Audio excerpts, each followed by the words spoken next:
Magandang umaga kay Secretary Hans Leo Kakdak ng Department of Migrant Workers. Secretary Hans, mayong aga.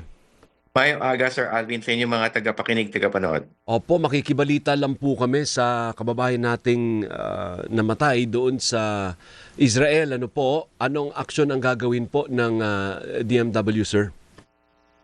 Sa ngayon ay nakipag-ugnayan na kami sa DMW sa asawa. Nandoon din yung kanyang asawa sa Israel, kapwa Opo. niya caregiver, at isinasaayos ang pagpapauwi at yung bigyan ng assurances, no. I personally conveyed the deepest sympathies on behalf of the president to the husband, Mm. and pakikipag-ugnayan na sa ating embahada kay Ambassador Eileen Mm. sa Tel Aviv para sa pag-uwi ng ating kababayan, at sabay nito koordinasyon na rin sa Israeli government, kay Ambassador Dana Kirsch dito sa Pilipinas, and of course kay Secretary Tess Lazaro bilang tagubili ng Pangulo na coordination ng DFA at DMW sa ganitong oras ng krisis. May benepisyo naman po ang pamilya nitong si Mary Ann de Vera, sir. No? Ano mga benepisyo ibibigay ng gobyerno? Yes, una-una merong mula sa Action Fund na inilaan ng Pangulo at ng Kongreso, ay merong financial assistance na ibibigay sa asawa ni Mary Ann. And then sa OWA, si Admin PY Kaunan ay kinonfirma din yung pagkakaroon ng death saka assistance sa funeral and burial ng ating kababayan. At yung pamilya naman sa lalawigan ay may koordinasyon na rin. As of last night, nandun na yung team ng DMW OWA sa tahanan ng ating mahal na pamilya ng OFW doon sa lugar na kanyang Opo. kinalagyan residence nila. Ano po ang instruction natin sa mga OFW? Kasi pwede palang makaligtas ka sa rocket, pero doon sa shrapnel, kasi natitira nila, di ba? May anti-missile sila, ano po? Kaya lang, babagsak at babagsak din yun sa lupa. At pag minalas-malas na mabagsakan, kagaya ng kababayan natin, delikado rin. Ano yung general instruction nyo sa lahat ng mga OFW sa Middle East, sir? Yes, sa ngayon talaga dito lang talaga nagkaroon ng sitwasyon na hindi nila naabutan, na makarating sa Oo shelter nga po. after the alarm, but yeah, the advice is still to stay indoors where there are residential shelters dito sa Israel, and then meron ding community and public shelters.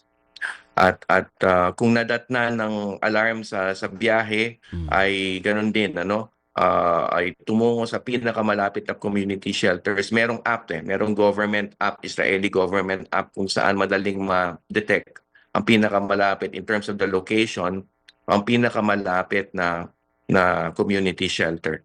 Mm. Yun, wag munang lumabas kung hindi naman talaga kinakailangan. Total naman, lahat ng mga OFWs natin ay may kapasidad to stay indoors sa Israel. Mga caregivers at saka mga hotel workers, meron na rin kasi silang accommodation Opo.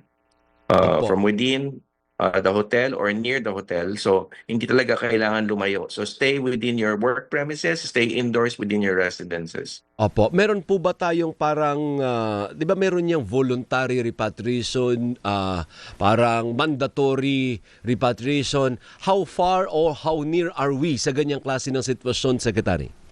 Well, yung assessment ng alert level is dependent on the DFA, kina Sectes Lazaro.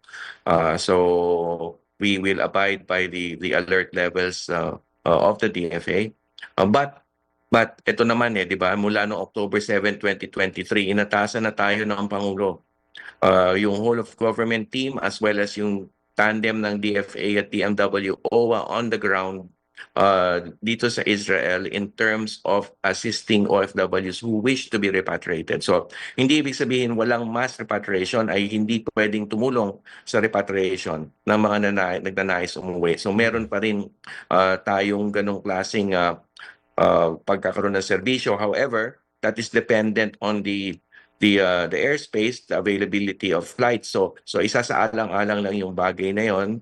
At rest assured also yung in-country yun nga yung pagtungo sa mga shelters, in-country assistance ay available mula sa DMW, MWO, OWA, and nandun na rin tayo sa pagkakaroon ng activate ng crisis teams under Ambassador Aidin. Kasabay nito pag-identify ng possible exit points. Hindi ko pa muna pa mailalahad yun for security reasons. Of course, oo. Pero sa mga kababayan natin na OFWs na natatakot, pwede rin pala yun kahit wala pang sinasabi yung Department of Foreign Affairs na mayroong repatriation. If they want to go home dahil sa takot, they can actually do that.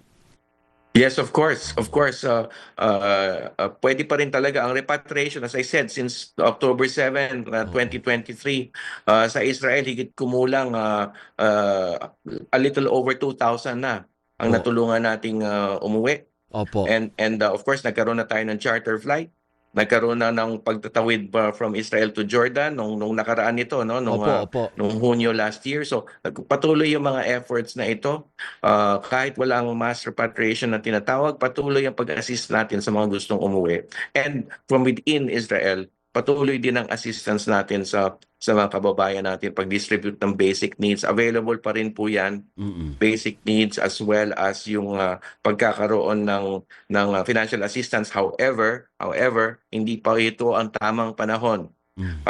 Kaya ito rin ang tugon ko dun sa mga observers na nagsasabing bakit hindi pa magtayo ng stations kung saan mamahagi, ay hindi pa ho ito ang panahon na isagawa yan. Stay indoors, stay safe, go to the shelters, community or private residential shelters. Hindi pa ho ito ang tamang panahon para manawagang lumabas at tumanggap ng tulong mula sa pamahalaan. Kumbaga, safety muna. Kasi kasagsagan pa Yes. ng resbakan. Safety muna kasi baka magpapila tayo dyan, doon bumagsak yung bomba o yung shrapnel. Exactly. Naku, lagot. We will only be inviting attention to ourselves, which is completely opposite to what the host country protocols would be. In this case, the Israeli Defense Forces protocol. So, aayon po tayo doon. At yun naman din ang panawagan ng ating embahada.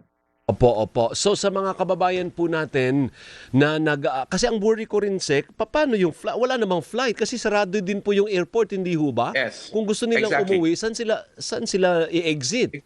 Exactly. Hindi pa ito yung tamang panahon na magtungo sa airport for obvious reasons, as you mentioned, Sir Alvin, na saradong airport, walang flights. However, as I said, there are contingency plans in place at tayo'y nakahanda na isagawa ito. Kitang-kita naman sa anunsyo ni Ambassador Aidin na yung crisis management team ng embahada at kabilang doon ang MWO, ang DMW at ang OWA ay handang-handa na po na gumalaw sa oras sa tamang oras, sa akmang oras. Sek, alin yung pinakamas critical, pinakadelikado yung sitwasyon ng mga OFWs, yung sa Qatar, yung sa Saudi, yung sa Bahrain? Alin ba yung pinakadelikado dyan? O lahat yan delikado? Well, it's really necessary to take the precautions na inaanunsyo ng host government and yung mga basic, mga batayang prinsipyo ng safety, which is to stay indoors, stay safe, stay in safe ground. Do not go outdoors at this stage. Mahirap sabihin kung anong delikado, pero nakikita na natin di ba? Opo. Israel, UAE, Bahrain, Qatar, no? These are the countries kung saan nababanggit yung continuous rocket or missile or drone fire attacks. And so we are in full coordination with our embassies, our one country teams on the ground. Opo. And we have contingency crisis teams in place already, and it's a matter of taking this at the right time, at the right moment. Yan po ang crucial sa isang crisis. Yung paggalang sa stages ng isang crisis, pagdalang sa stages ng isang hidwaan, sigalot, and in this stage it's just safe to stay indoors and be aware of the nearest shelter dahil doon po susukob Okay, one last minute. I'll give you a minute, Sec. Please talk to the overseas Filipino workers. Marami po nakamonitor sa atin. Nagpapaabot po sa amin ng mensahe. Gising pa kahit madaling araw sa Middle East ngayon. Ano ang mensahe ng gobyernong Pilipinas sa kanila? Go, Sec. Yes, ang mga mahal nating mga OFWs, patuloy lang po kayong manalig. Si Pangulong Ferdinand Marcos Jr. ay napakalinaw ng direktiba sa amin ni Secretary Tess Lazaro ng DFA. Bilang pagbibigay ng serbisyo, pagbibigay ng proteksyon, being aware of the whereabouts as well as providing safety and protection to our dear OFWs, which includes in-country assistance, which is the call at this stage, and eventual repatriation, including plans for transport to exit or repatriation points. So yan po ay nakahanda at kasalukuyan na nating sinasagawa po dito sa Pilipinas. Kahapon, kami naman din ni Admin PY Kaunan ay nagbigay ng assistance sa mga na-stranded dito. Higit kumulang 500 ang natulungan natin in NAIA, in Clark, and in Cebu.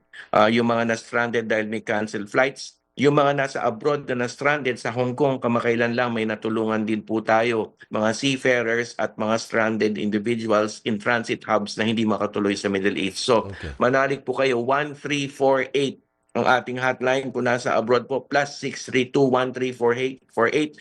Lubos, higit pa ho yan sa mga hotlines ng inyong respective embassies, MWOs at OWA. So tumungo po kayo sa Facebook pages ng inyong respective embassies, MWOs at OWA offices. May respective hotlines and email addresses din po doon bukod sa 1348 hotline. Thank so you. mag-ingat po kayo, manalig po kayo. God bless po. Thank you, Sec. Maraming salamat. Mabuhay ka. Tatawag kami from time to time. Pag may kailangang i-anunsyo, please don't hesitate to give us a ring para ma-anunsyo po natin agad-agad. Thank you po. Maraming salamat. Yes. Damo salamat, Halong. Damong Manong salamat Alvin. halong si Secretary Hans Leo Kakdak ng Department of Migrant Workers. Isunod na po natin kaagad